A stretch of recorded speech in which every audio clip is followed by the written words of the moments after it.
طبعا بالمناسبه كابتن، العام من حصلت نتيجه 2016 علي الشحماني مدرب المنتخب الوطني نزل، طبعا اخذني اول مره نادي الميناء كابتن منتظر اذا يسمع صوتي هو ويشاهد صورتي، اخذني وياه قال لي تنزل باسم النادي مالته، قلت له ماكو اي مشكله.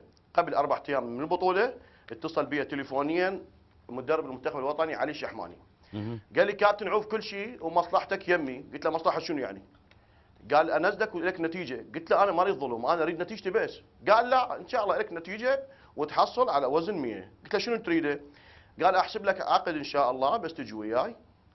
المهم على اي حال اتفقنا، كملنا البطوله. العقد قال لي لك مليون شهريا مده سنه، المليون صار 750، من بعد 750 صار 500، ال 500 صارت البطوله لازم توقع، جزت البطوله واليوم لليوم لا عقد ولا 500 ولا كل شيء. باختصار الوقت بحقي. طبعا نعم. بالمناسبه بيني ما بين الله وعلي الشحماني يسمعني، لا صبغ لا صبغ ولا فندق ولا كله على حسابي. ارد على سعد جابر اللي قال انا مسوي عقد ويا نادي الشرطه، هاي سنه 2014 لاعب النادي،